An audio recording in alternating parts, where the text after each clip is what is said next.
imagine I'm just like this drawing, this silhouette, and then all these colors are kind of like spiraling around me and out of me, and then I'm just like, oh, I don't know, this is me. Okay. It's kind of beautiful, though.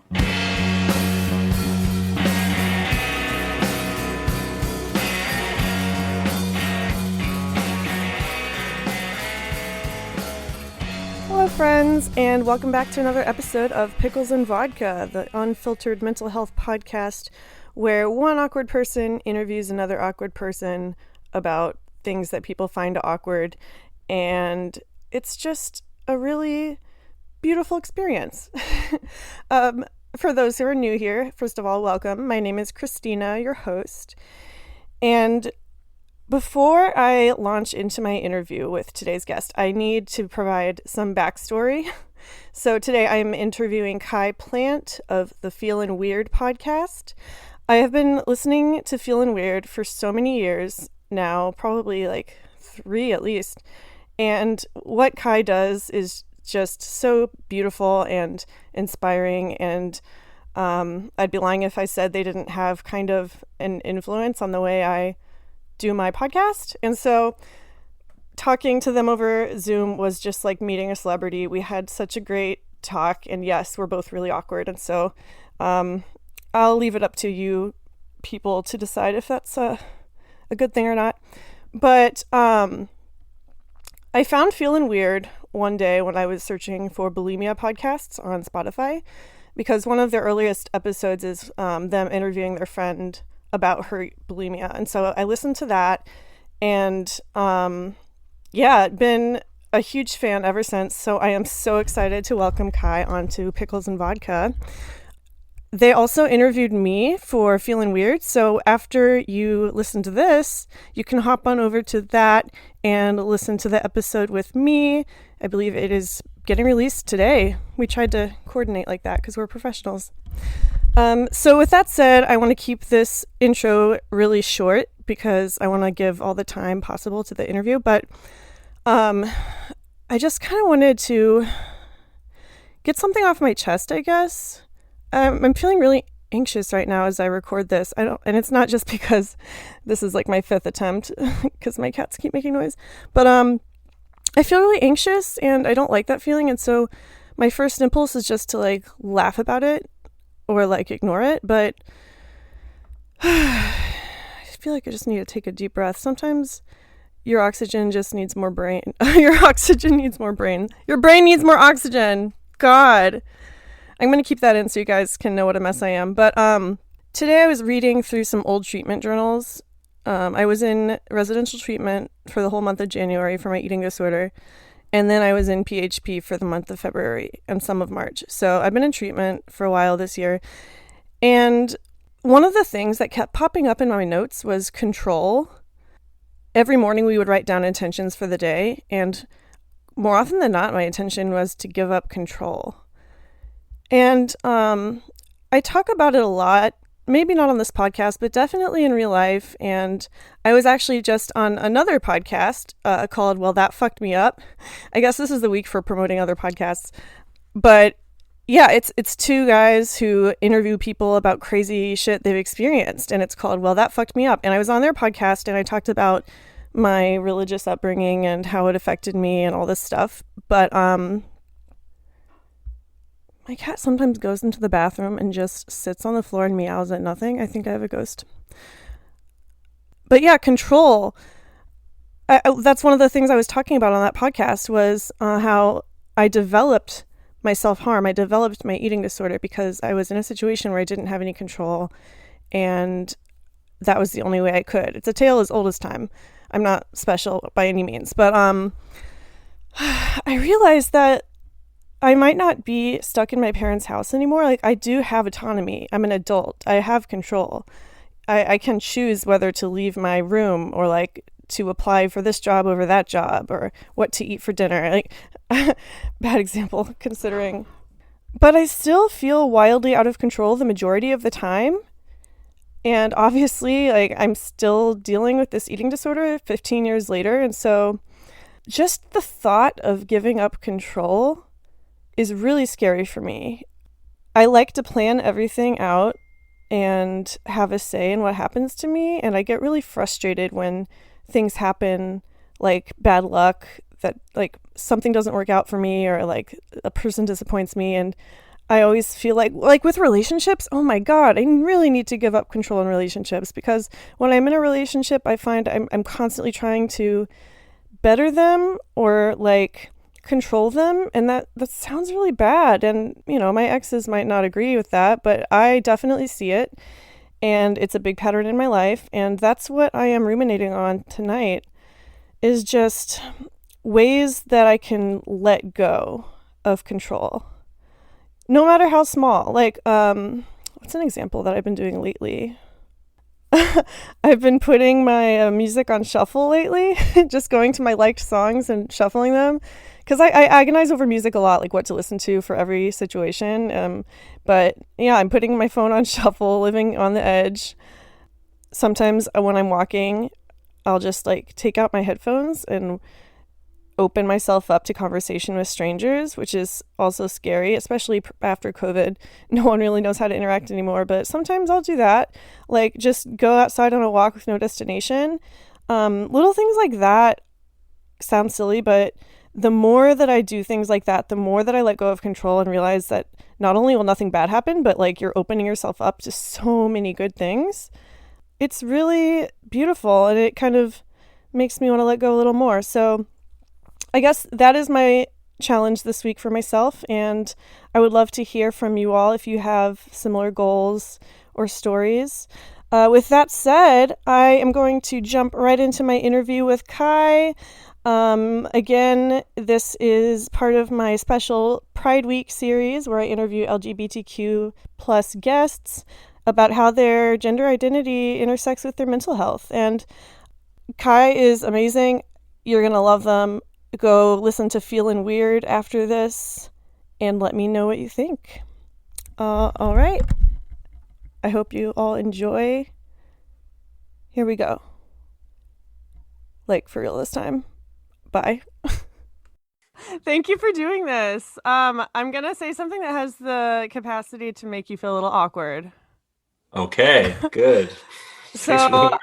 if I'm if I'm being honest, I'm kind of fangirling a little right now, Oh, because I've been listening to your podcast for a few years, and okay. not every episode or anything, on and off, but you were actually the one to get me introduced to the audio journal format. Huh. And I use that a lot now, like in my daily life. Like I record audio journals everywhere, and I've incorporated them into my own podcast. But you were definitely the inspiration behind that. That's really that's so nice. It's really nice to hear. Thank you. I really kind of live in this world where I think that I have zero impact on anyone around me. So it's like that's nice to hear, to kind of deflate that story. Yeah, I would say that's you have a lot of influence around people around you, but your brain doesn't tell you that. Your brain is Yeah. like, no one cares about this. Nothing matters. What's the point? Yeah, it's especially hard when like I'm surrounded by people who don't really get it, and then there's like people on the internet who get it, so it's like Yes. a bit confusing. I was literally just talking to someone about this the other day, how easy it is to share with your oh, you know what? It wasn't talking to someone else. It was like talking to myself on a I, w- I was talking to my That's awesome. friend the other day.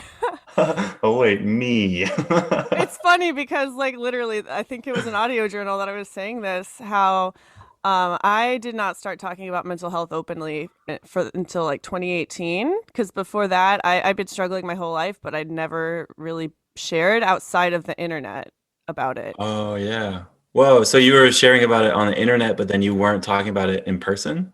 Correct. Or Well, yeah, and now I do talk about it in person a lot more, but it's still a challenge, as you can whoa. relate. Yeah. But enough about me. How are you doing today? Is it 7:30 over there as well? No, I'm Atlantic time, so it's 11:30. Oh, damn. Okay, that must be nice.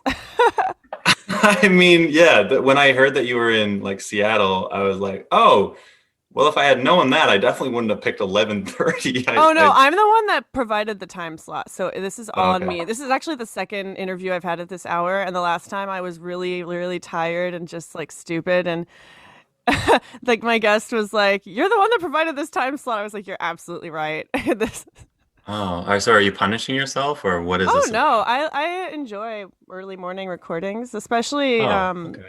Sunday morning is usually when I do them, and like it makes me happy. I know. Well, okay, let's back up because Okay. you you haven't even introduced yourself, or I haven't even introduced you. Like we need to get like rolling here. So, what is your name? Where do you live? And what's your mental health like experience in a nutshell? Hello, my name is Kye Plant. I live in rural Nova Scotia, Canada, just surrounded by people who wear camo. And my That's all you mental need to know about me, you know?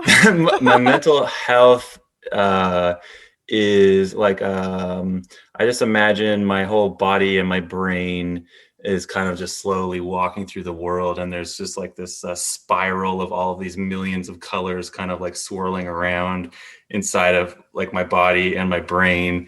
Imagine I'm just like this drawing of this silhouette, and then all these colors are kind of like spiraling around me and out of me, and then I'm just like, "Ah, I don't know, this is me, okay." It's kind of beautiful though. So I listened to your most recent audio journal episode. I believe it was the one before your most recent one. Okay. And you're talking about I don't I normally don't write notes when I Oh, do this. cool. It's just super casual. But I actually jotted down a few things. I kept listening to yours and then having to write something down because I was like, oh my God, I can't wait to talk to them about this.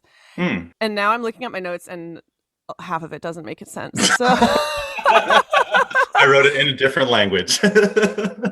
It's all good. I mean, I'm just here for this. I don't expect anything out of it, and I'm just like here to have a conversation. So like there's no pressure from my end if that helps at all. okay, so what was your family life like growing up? Like, was mental health talked about at all? No, not at all. Like my dad's an immigrant from Holland. He came when he was like 9, and he's really like just like he's told me before that he identifies as this, so I think it's fair to say he's definitely a workaholic, and so I've kind of inherited that. And he won't talk about his feelings. He just doesn't really have like any emotional capacity. And when I was younger, he was very scary to be around. He would just kind of blow up. He's got a lot of trauma and Mm. an inability to regulate his emotions. So it was either he would blow up or he would walk away. And that had a really, really, really, really, really profound impact on me because I'm a very sensitive person, and I'm like highly attuned to both of my parents, pretty much like everyone that I'm connected to. I'm just Yeah. very, very attuned to them.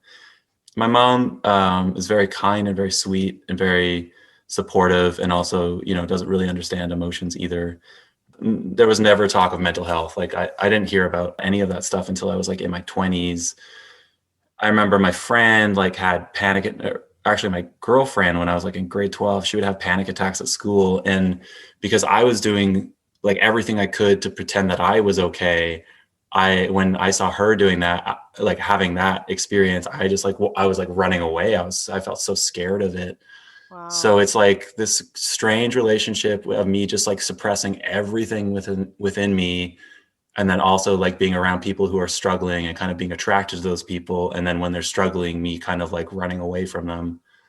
So it's been like a really, like, I mean, that's just tiny surface like of family dynamics. Like our family is very fragmented. I don't talk to my oldest sister. It's confusing to be me and family. That's a mood. That's gonna watch that be the name of the episode. It's confusing to be me. I feel like that will sell a lot of people on it because, like, honestly, same. Growing up with your parents dealing with their emotional problems of their own and you being so sensitive, I guess my question is how young were you when that started affecting you? Or I guess the other part of the question would be Did you always feel kind of different? Oh yeah. Okay. Yeah. Ever since I was little, I've thought there was something bad inside of me or something wrong with me. Can you elaborate on And that a little bit? well, between like having experience like sexual experiences with boys my age and like just kind of being raised in this conservative Christian family that like not only represses sexuality but like represses emotions, represses like anything to do with what I would consider life. Like it was just pushed down instead of talked about. Mm. um I'm a preacher's kid, by the way, so represent. okay, so yeah, I yeah, get it. so you get it, yeah. I guess I'm just gonna jump right into this topic of like gender identity and how that was growing up because you said, you were seeing boys your age or having sexual experiences at least. Did you Yeah. keep that a secret from your family? Well, I remember one time I told my parents, and like honestly, they just didn't know what to do, and they were like, I don't know. And so I think I internalized that as like, oh, I'm so bad. Yeah, I'm too complicated. Yeah, exactly. And like I asked my mom about that maybe like a year or two ago. Like I'm 35 now, so it's like a long time ago. But I asked her, and she was like, "Yeah, I have no memory of that." And I'm like, "That was one of the biggest moments of my life, and how can you not remember that?" And I think that's another part of my family dynamic is there's so much repression and just like push it away, forget it. And so I learned that too. So How do you identify now?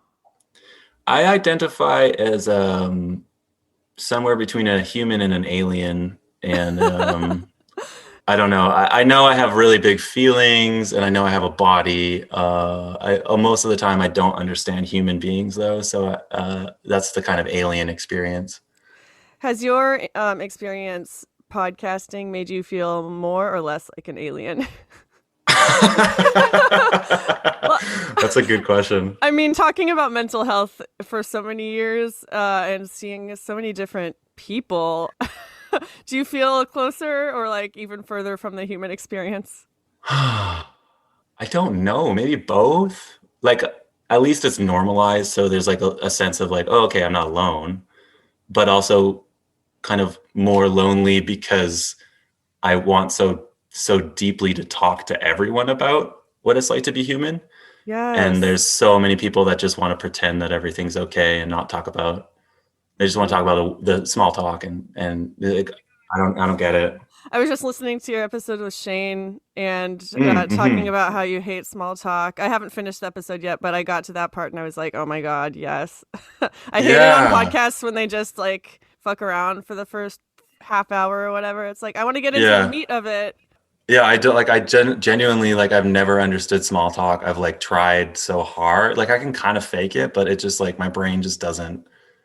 It's I don't understand it. And that's the other thing is like talking about my mental health. Like I'm not diagnosed, but I am confident that I am autistic, and I just since I've kind of come to understand that, it's like in the same way as the podcast, it's like normalized a lot of the stuff. Like I no longer am kind of holding the shame about Mm, the way that I exist in the world or like how I don't understand human interactions. But at the same yeah. time, it's like it's also confusing because it's like I guess how I experience the world is so undervalued and so underappreciated that I'm just like people like me or people who kind of neurodivergent or have mental health struggles, like those people are kind of thrown into the corners and the periphery and like just figure your stuff out, or take some pills, or like you'll be Hmm. okay, just think happy thoughts. And it's like, well, this is confusing because I think actually like I think like I have a valid experience. Yeah. And why is that not taken with at least as much interest or credit as like everyone else? Well, your whole mental health experience can be influenced by different factors, right? There's like internal factors like genetics and stuff and like brain chemistry. And then there's external factors like how you grew up and stuff. And it sounds like you kind of experienced a little bit of both. Yeah, I mean, like I kind of welcome people having whatever views they want about mental health or themselves, really. But like, I don't adhere to that kind of brain chemistry thing. I think it's a Hmm. myth that's been disproven by now, and it's not. It's kind of like something that generates that pharmaceutical industry Yeah. Yeah. I was watching an HBO documentary last night about the opioid crisis and how like the word crisis itself refers to like something that just kind of happens, but the whole big pharma situation is it's very intentional what they're doing with creating the Yeah. demand for these drugs. And that's just an example. This can be applied to like the mental health drug complex too. Yeah. I mean, it's the same people making the same money as far Yeah. as I understand. It's like, well, if someone can make billions of dollars off of something, of course they're gonna like work with insurance companies to like make sure that they can make even more. That being said, like I was on psychiatric meds for many, many years, and there were points in my life where I honestly thought I would never be off them. Hmm. I mean, even podcast recordings, there's tons of times that I've said like, "Oh, I'll never go off of meds," and like I've been off of psychiatric meds for like 2.5 years now, and Congrats. it's not like that thing like, "Oh no, now my like life is like fucked, and I wish I never went off them." Like, I had friends that were like genuinely worried about me, and I'm like, I'm a okay. Like, yeah, okay. So when it comes down to all of this, I really just like I think that I'm like, okay, can I get into this? Yeah. Please do. I Please think do. it's just like this capitalist mindset that has like fucking like poisoned people's like well-being and sense of self, and it's like disconnected people from like their intuition, myself included. And I see that as like the root of like why there is such a mental health crisis, as the word that you use. And it's all kind of tied into this whole fucking system that kind of like profits off of people having small talk and having like fake conversations and working 9 to 5s and not like actually living authentically. And That's the way they tell you you need to live your life. And if you don't, then you're just like an outcast or you're doing something wrong or you're yeah, broken.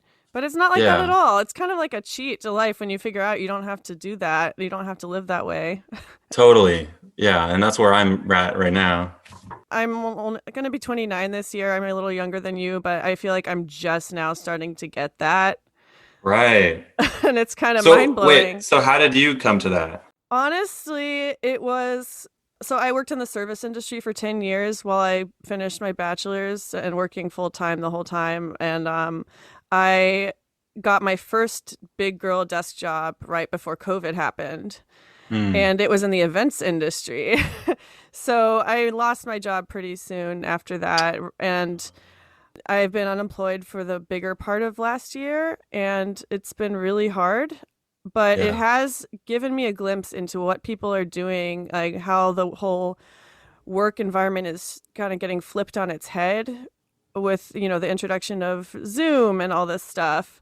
Yeah. It's I'm never gonna say like I don't think anything happens for a reason. I think people who are thankful for these crises for their own person because it's done something good for them. I hate that when people say that, but Hmm. I think COVID, one of the positive outcomes of COVID, one of the very few, is that I think we're kind of reshaping the status quo. Hmm. And that's been really monumental for me, but, painful as with any growth. Yeah. Okay, let's go back to your childhood again and high school years. What was that experience kind of like for you?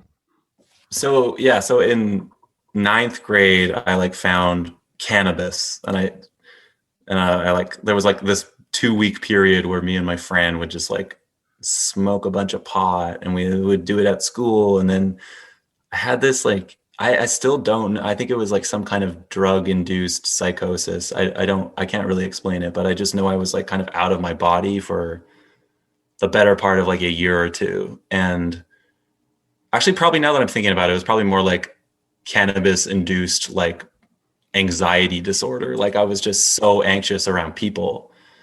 And so I became so terrified of crowds. Hmm. Like there were points where I wouldn't eat mushrooms that my mom cooked because I was so scared I was going to get high. I Oh like my God. I wouldn't eat at restaurants because I thought that they were going to like poison my food. I mean, even up until like in my 20s, I would like wouldn't leave my drink at a bar because I knew that someone was going to, and it wasn't like someone was going to roofie me. Someone was going to like drop acid in my cup or something. Like I was so scared of losing control. Yeah. So that was a big part of kind of high school. And then I found like Christianity. I had like a kind of a, not a near death experience, but like I almost died, had a bike accident. And so in 11th grade, I found Christianity. Like, so I was raised Christian, but then that, like, I found it and it like made Yeah. sense to me. And I became this like, not necessarily a zealot, but I was just, it was so like my truth. And I had to like tell other people about it. And Was so your there was, identity, would you say? Your identity? yeah, definitely. Yeah. I was definitely like the Christian kid. Like I was at like, had prayer group at school and like was trying to talk to my friends about it all the time. And now that I look back on it, I can see that it was just me like, being autistic and like Mhm. what people are doing doesn't make sense to me. Like there's the better way to live or something. And so, it was kind of just like not understanding why humans were going around pretending everything was okay. And like, we weren't just going to die at any moment. It's like, let's have real talk. And so the way that I kind of channeled that was through like religion, because that's how I connected with that kind of truth for me. And Yeah. now I'm kind of in a similar kind of wavelength, except I'm more like, oh, everyone has the answers within themselves. Like I can't tell you what your answer is. You have to find it yourself. Whereas like in high school, I was like, no, I have the answers for you. Can I just say that's such a huge leap? Because I grew up Christian as well, and I was fed all that propaganda where like you have to convert everyone you know or you're a bad Yeah. Christian. And I think in a way, Christianity, one of the positive things it did for me was start to introduce me to death, but like Yeah. there's the heaven aspect, so it's like death light. Yeah. It's like Yeah. I'm That's thinking about awesome. death, but I'm not too worried about it because I know where I'm gonna Yeah. go. Oh fuck, that totally explains where my dad's at, because like he has Parkinson's, he knows he's gonna die. His sister just died, and he's like so terrified of death. I can tell it. Mm, But there's this other part that's like, no, no, no. I have faith. I know I'm gonna be okay. And I think that yeah. totally sums it up, because he's like, I know I'm gonna go to heaven so that it's gonna be good, but the dying part is terrifying. Are you a believer at all in any capacity right now? Like, I believe in myself, I guess, sometimes, but no, like not in Christianity. No, fuck no. But yeah, okay. no, yeah. I was gonna ask about your autism, how when you first started noticing the signs and or like what are the signs to you? Like tell me about Well, that. I don't know a lot about it. so first of all, I want to say that like I'm not an advocate and I'm not diagnosed. So like I don't speak for anyone else and I don't speak for autism at all. It's Okay. just like it's the easiest way to kind of explain how I exist in the world. And it's just like I just find people and interactions very, very, very confusing. And I'm constantly trying to like understand how to like communicate with people and like just like feeling so like it's not I've had this kind of like weird shift recently, which is I won't get into it because it's kind of trippy, but Okay. up until like recently, I couldn't be around light. I had to always wear noise canceling headphones. I was just like so overwhelmed by crowds. My partner would come home and it would be like sunny out and I'd have all of the curtains closed and I'd have like my headphones on and sunglasses on because it was just like, the world is too much. Um, I'm sorry. I know that's not funny. I'm just picturing you in the middle of the room just sitting with sunglasses on. Like, yeah, no, it is funny. Like it really is, but it's also like, fuck, that was my yeah. life pretty like for most of my life. And also just carrying all that shame around because I was like that. And like, oh, having counselors tell me that I just needed to try harder. And, Oh God. it's like there's a lot of shame that people carry around neurodivergence, like just having a different experience than other people. Yeah. So when did you start looking into autism as a possible explanation for the way you were? Well, this autistic kid like sent me an email like, "Hey, why haven't you done an episode on autism?" And I ignored it for like 6 months because it was like I don't know and like I don't want to talk about autism. That's like scary to me. I don't even know what Yeah. autism is. Like I didn't, and then eventually I was like, okay, I'm gonna have a guest on and talk about autism. And then because of that, I just kind of like started dipping my toes in like what is autism, and then like when I kind of started to talk and learn about it, I'm like, oh, okay, I get it. And it's I don't know, like it's not that I want to go around being like, I'm autistic, but it's just Yeah. like the only thing that has been able that like sums up how I exist in the world. Mm-hmm. And I've kind of always been trying to find some kind of like, oh, the diagnosis that will really explain it. Like, I don't think there's anything that really explains how I exist because I'm pretty complex. And like, there's so many different ways. Like, there's so many Would you different. say you're pretty weird? I honestly, yes, I am. And it's not in that like kind of like, haha, I'm such a weirdo. Also, to the listeners, by the way, Kye's podcast is called Feelin Weird. That's why I said that. I'm not just randomly calling them weird for no reason. Just in case anyone out there was like, what did you just call them? Oh my God. That would be funny if this was just like where you just casually make fun of me the whole time. And then I'm like, ah, ha, ha, yes, right. Which is exactly the experience that I had yesterday night with my neighbor, where he just made fun of the stuff that I did. And I'm like, oh, What? okay. Yeah, it's confusing. Like your podcast and stuff, or like just your No, personality? I haven't told him about my podcast. I keep all of that stuff hidden, but like I spray painted our shed, which he can see from his house, and I painted like just some funny weird faces all over it, and he just thinks it's so dumb and weird, and so he makes fun of me for it. And I'm like, "Oh, okay, cool. You're like my Well, dad." he doesn't have to look at it. But he does. I've made him. I love your little draw, like the faces you draw and stuff. Have Thank you you. always has been an artist? Um yeah, like a shame-based artist, I think. Like my parents don't think I'm an artist and don't understand art, so like I've always kind of thought like, oh no, I'm just but I've drawn since I was like a kid. I've always been very creative. It's just like I Yeah. came from a family where that was not valued at all. But I guess like when I was in high school, I found music, and I started playing in bands in like grade 11, and that was kind of how I expressed myself artistically up until honestly probably in my 30s is when I started really like, oh shit, I should try drawing again. And like, Hmm.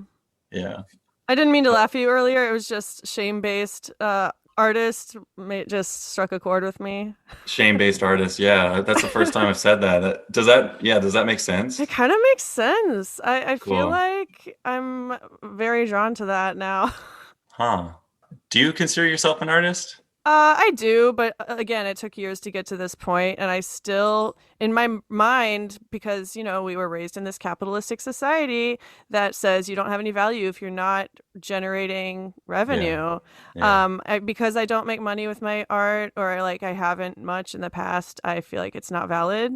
Yeah. I'm sure you can maybe Oh relate yeah. to that. Totally. Yeah.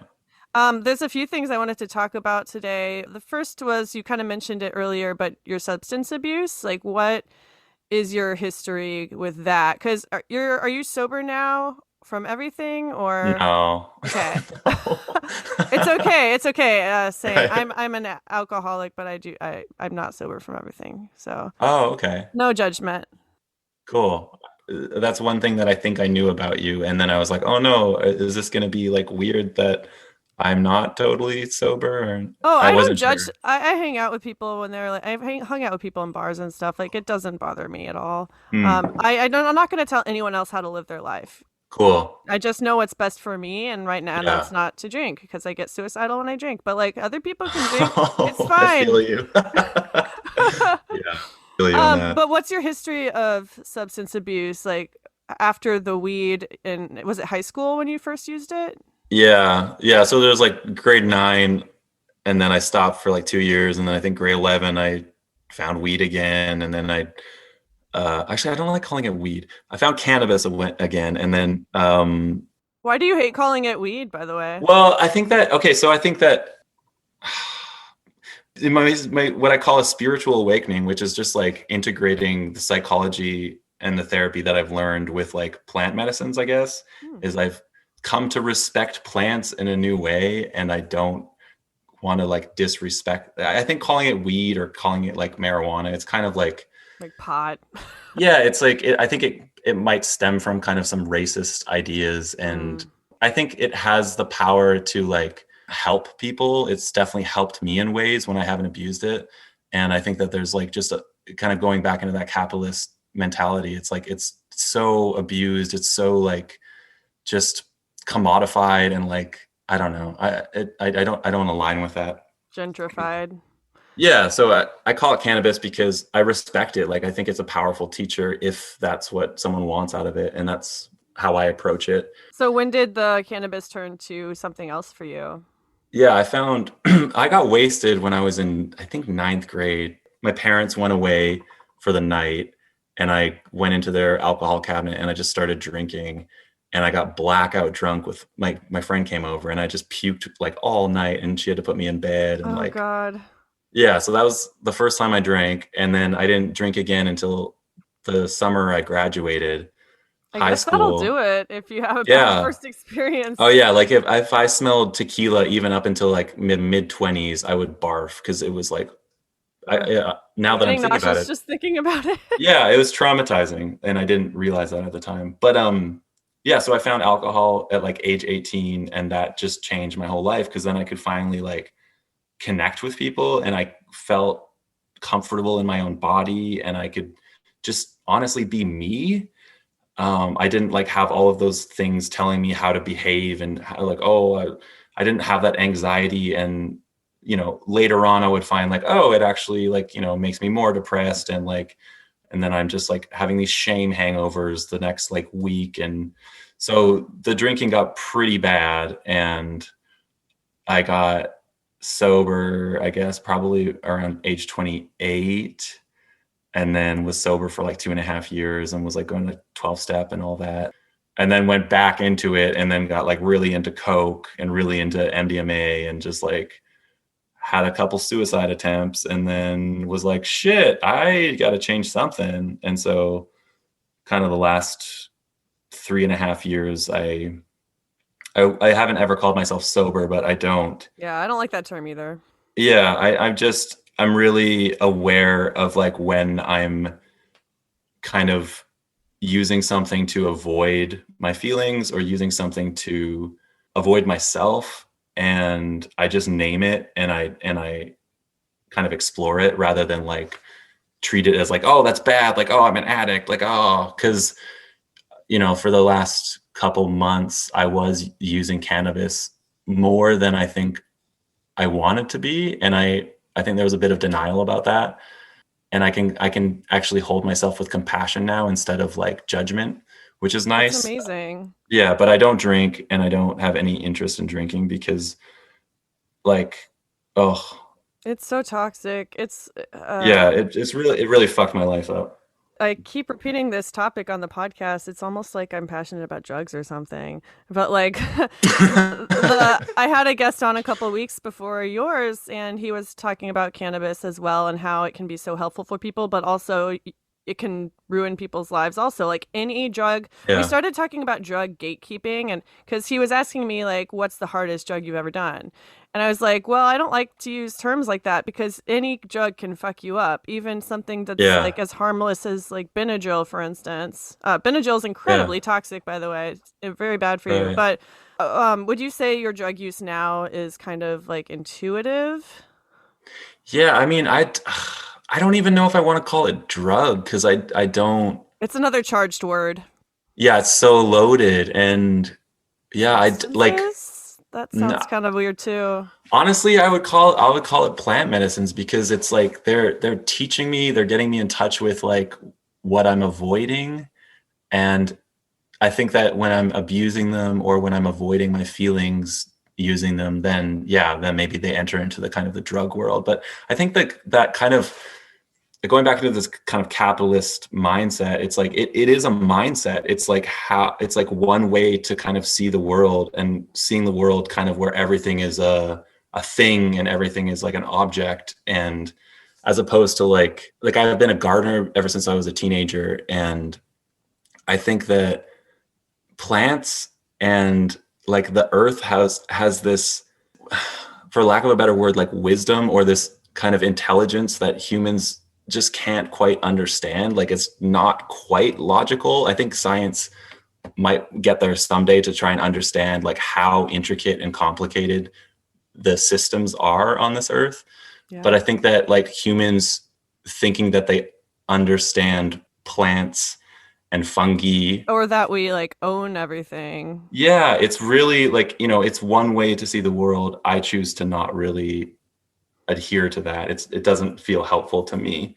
So my relationship with, I guess, what I would call plant medicines, what some people would call psychedelics or drugs, is like I have found some really, really deep healing in practicing the things that I've learned in therapy with the aid of cannabis specifically, and then also psilocybin. I wanted to talk about your mental health journey through your mid 20s to like where you are now. And part of it is because I want to talk about your podcast and like how you started that. Because for people who haven't listened to Kye's podcast, it's called Feelin Weird. It's a mental health podcast where you interview guests about their experiences, but then you also have these episodes where you release like your own audio journals and kind of work yourself through feelings, feeling weird, for lack of a better term. And it's really meaningful to me and so many others. And I wanted to ask you, like, have you always been this vulnerable and authentic with your mental health? Or if not, how did you get to that point? No, I spent my whole life avoiding it and hoping it would go away. And if I got good enough at like life, then I would just find happiness. Toxic positivity. Yeah, right. Yeah, I like that term. And Same. totally. Up until I think I don't think I started talking about it until maybe a year before I started the podcast, maybe 2 years. So maybe I was going to say maybe 7 or 8 years ago, I started talking about it. And what so was the catalyst for that, if anything? I went to the doctor saying, I think I'm having a heart attack. And he was like, oh, this is like you're having a panic attack. And I was like, what is that? And he's like, here, have this Ativan. And I was like, oh, okay. And then a year later, I went to the doctor again and like, hey, this Ativan is out. Like I hated Ativan, but there was something about like comfort being like, oh, I have this just in case things get bad. And this new doctor was like, oh, I'm not giving you a refill for that. That's like so addictive. Here, have this SSRI, this like antidepressant or, for lack of a better word. But that kind of period really kind of like, okay, there's something here. And it was around the time, like getting that SSRI prescription, that was when I stopped drinking. Because I was like, he specifically told me like, yeah, you can't drink while you're on them. So give that a shot. And so that's when I got sober the first time. Not that I like that word, but I stopped drinking intentionally. But society likes to use black and white terms like that. Mm-hmm. Sober or using. Or like clean. Got clean. I hate that one. It's so loaded. On that one. And I use these terms from time to time because I feel like I have to. Like sometimes it's just the easiest way to convey something to someone.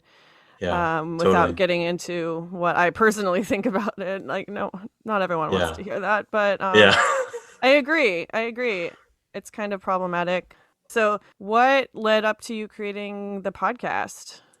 Well, I found podcasts kind of around that time that I got that SSRI prescription. And I remember the first time I took that, I was like so scared it was going to like get me high or something. Like I was so like, oh, I don't want to be addicted to anything. Meanwhile, I was like drinking every day.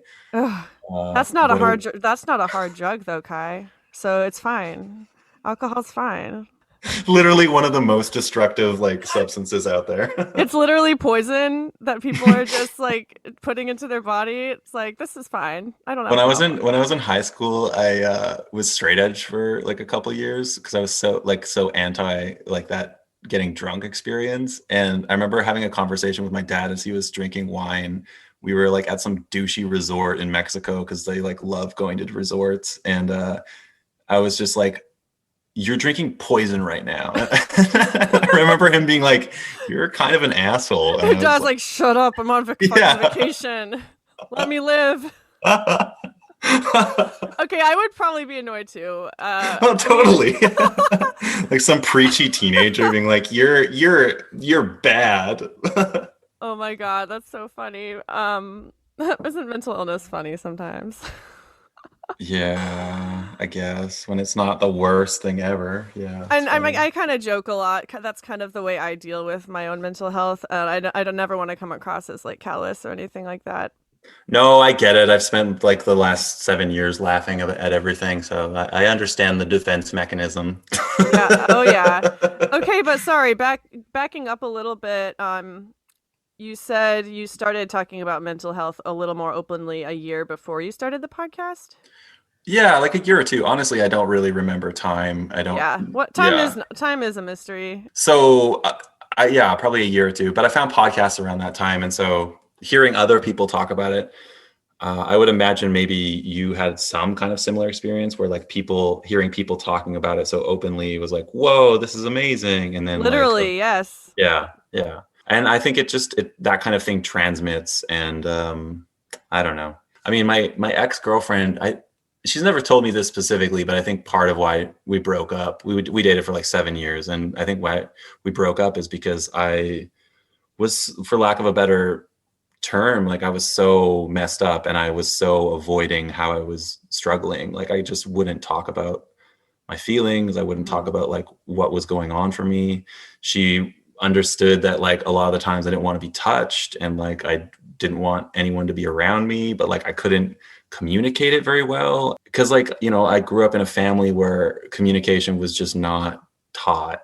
Conflict was avoided at all costs. So I didn't have the tools to like really ever tell anyone how I was struggling. And I was struggling so hard all my life. And I just was doing everything I could to put on a show for everyone, to show everyone that I was fine. I'm okay. Like anyone always being like, how are you doing? I'm like, oh, I'm okay. I'm okay. I'm okay. Like toxically okay. Okay, fine, and good are like the three Yeah. things I hate when it's like when people say how they are. Yeah. That was my whole life. When did that start changing? Like around the time that I like went to the doctor, I guess, for that heart attack, like it kind of opened me up like shit, there's something here. And so I don't know, it was just like a long journey to kind of figure that out about myself. And I think my whole life, like I was talking to my friend the other day, we've been friends for a long time, and I was like, I mean, you used to see me at parties and stuff, right? Like I was always having heart to hearts with people in the corner. And he was like, yeah, it's true. That's always been me. I've always just wanted to connect really authentically and honestly with people. So I've been kind of dying to talk about it all my life. It just took me a long time to really kind of understand that it was okay to talk about. Yeah. So what was there anything that led you to creating your podcast in particular? Like was there a day that you were just like, I'm going to start a podcast? Well, I'd been thinking about it for probably like a year or two. Probably like honestly, probably, man, I wish I had a better concept of the time It's period. kind of But like something you have to work up the nerve to do, at least in my experience. I'm not like a very social, talkative person, so it's kind of like, yeah, here so we I feel are. you on that. Yeah, yeah, yeah. No, yeah, exactly. I started it just because I wanted to talk to people like so badly, and I wanted real honest conversations. I think part of it was that like I saw these people who I thought were really cool doing it, and I wanted to be like them. And I think there's part of me that wants to judge me for that, and part of me is just like, yeah, I get it. You're trying. Everyone wants to be cool. Yeah. I mean, I don't want to be cool anymore, but like there's still like a little part of me that like I just want to fit in. I want people to like me. Yeah, we all want Um, like approval from others. It's kind of part of the yeah. human condition. Yeah. But I don't know if the podcast has been really that healthy for me. Like a lot of the times I Really. think I've pushed myself, like, yeah, just I don't know. Like I'm trying to get authentic connection with strangers instead of like in real life. I think I've avoided a lot of authentic connections in real life because I was scared of people. That's the other part. I'm terrified of people. That's kind of a perfect segue into like what I wanted to ask you about, which is authenticity in general and also imposter syndrome. Oh Because yeah. I know you've talked about it on your podcast before, and it's something I struggle with a lot. Just like you can be a you've been podcasting for what, 7 years now? No, 5. Oh, okay. Still, that's a good chunk, and like you can be doing it for forever and still feel like you're bad at it, like you're an imposter. Because I guess my question was, how has the podcast helped you with your journey to authenticity? I guess like in the same vein as of what I was just talking about is like it's helped me connect with people and really like share my struggles and my heart, I guess, because I do feel really scared of people and have a hard time kind of really authentically connecting with people in real life. Like it's not hard for me, but it's hard to find it, I Mm-hmm. guess. I don't know. There's been kind of like a push pull my whole life where I'm attracted to the people that don't really want to connect with me, and then I'm repelled by the people that really want to connect with me. Are you me? Well, I think the fact that we both have podcasts that are doing this, like I'm sure we have a lot of similarities like that. That's fair. Keep talking. I forgot what I was gonna say.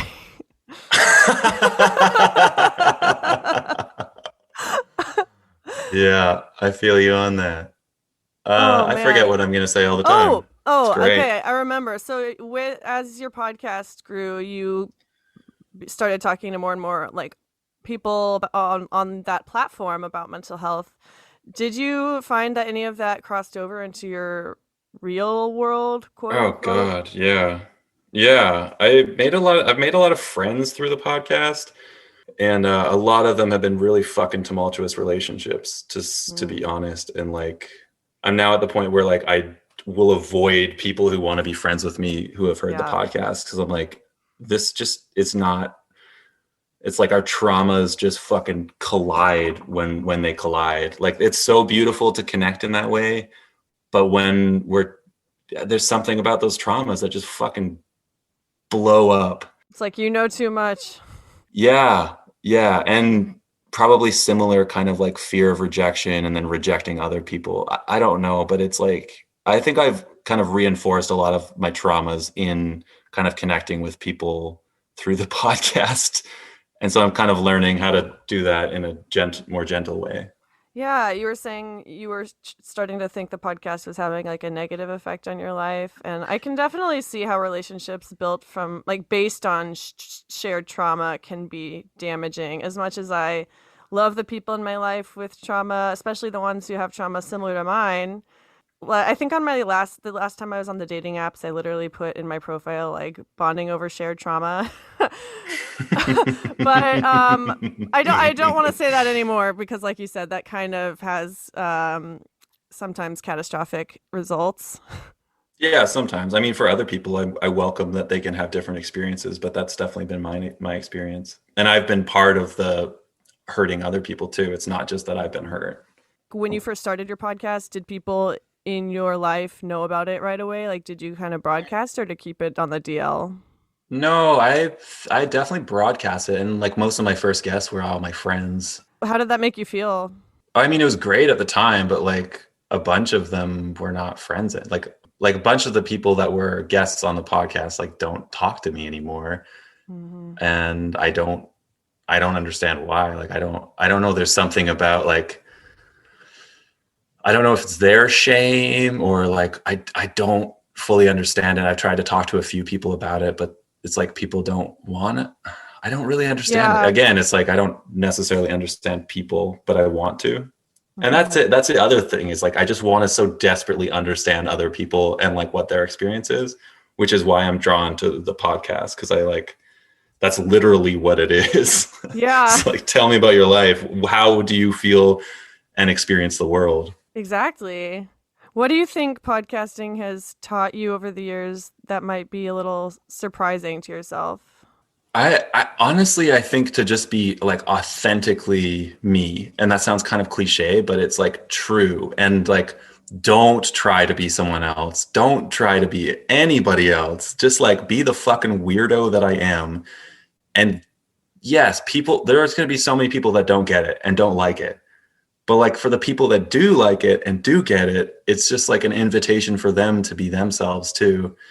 And that's the kind of world that I want to live in is where like people are just like being authentic and not pretending that everything's good. Cause like, yeah, I mean, I've found a lot of healing in my life and I really love being alive, but it's still hard. And I don't pretend that it's not hard. And I'm so fucking tired of people that are just like, you just got to do this, this, and this, and then everything's okay. It's like, Fuck you. It's not like that for me. I'm trying to think of a quote I heard once, which was something along the lines of life is a struggle, but that doesn't mean you have to struggle needlessly. Right. And that kind of blew my mind because I was like, you're right. Like, why are we pretending that life doesn't suck? It fucking sucks. It's Yes. hard.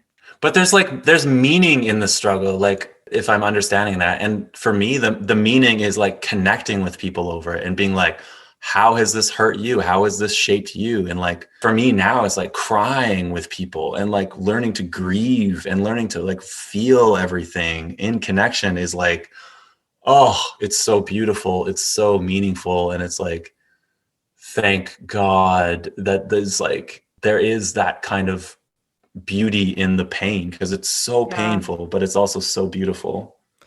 Yeah, and the fact is, like, you had to go through all your previous life experiences to get to this point, and it's still, for me at least, like I'm always changing, I'm always growing, I'm always learning. I think that's the whole point of life, you know. Yeah. Yeah. Wrapping it up, back to the theme of authenticity.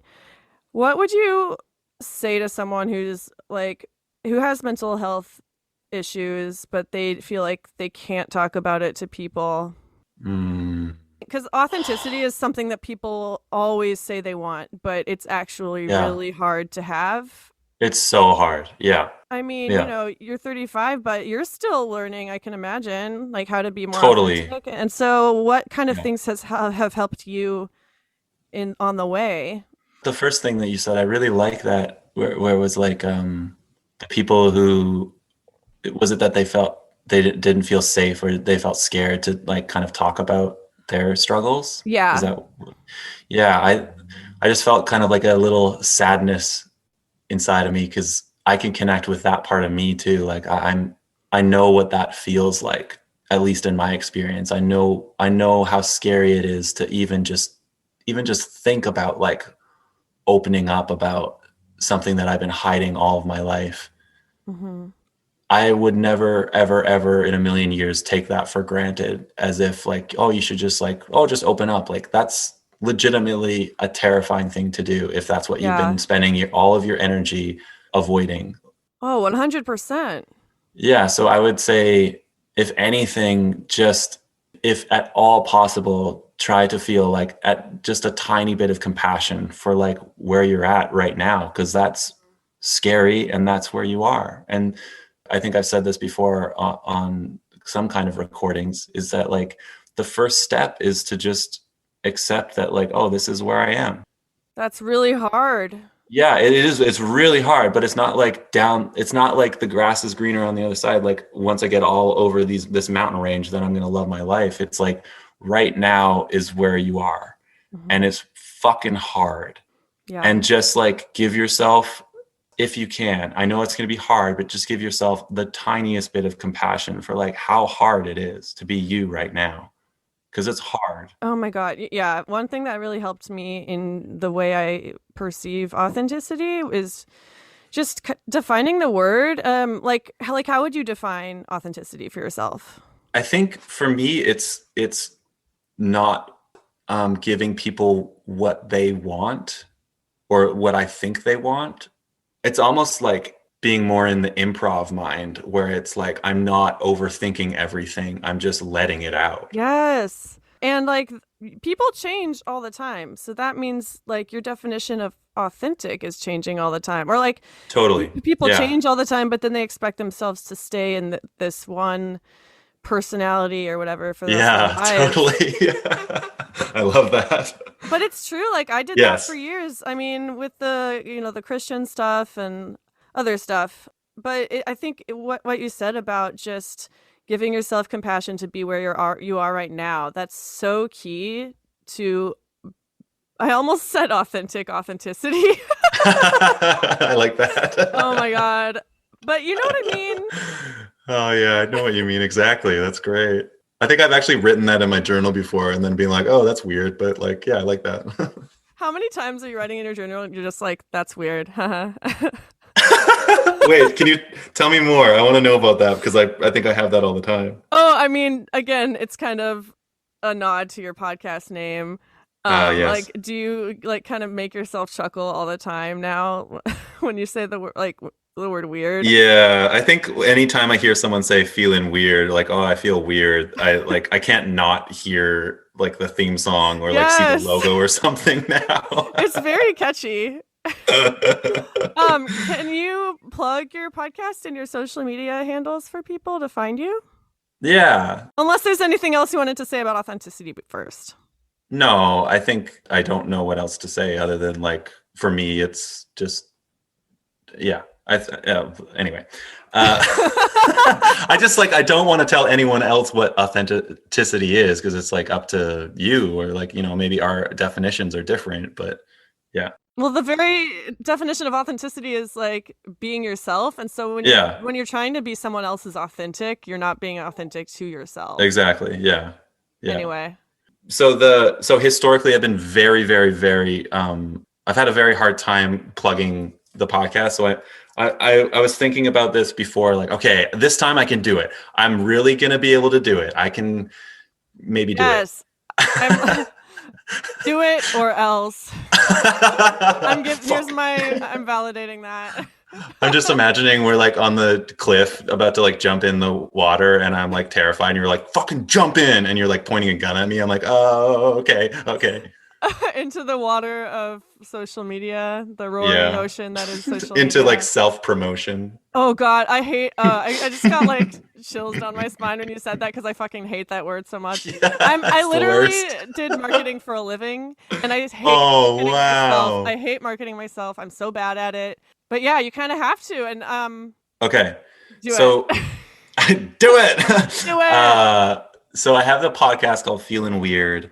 And I basically just talk to people about what it's like to be them and how they've struggled, how they've found healing, how they haven't found healing, like where they're at. There's a lot of people that are, before we even interviewed, they're like, but I am like still struggling so hard. And I'm like, oh yeah, I welcome that. Like, I don't want to just tell stories of like people that have found their truth and are totally great now. It's like, sometimes I'll talk to psychologists or therapists sometimes, but most of the time it's just talking to people, like people who reach out to me or people who I reach out to. It's like really just trying to understand what it's like to be other people, because I'm so tired of living in a world where we pretend that everything's okay. And I just desperately need to talk to people about what it's like and how hard it is and how great it is and how it's the worst thing ever. And you can't see me, but I'm fervently nodding to everything you're saying.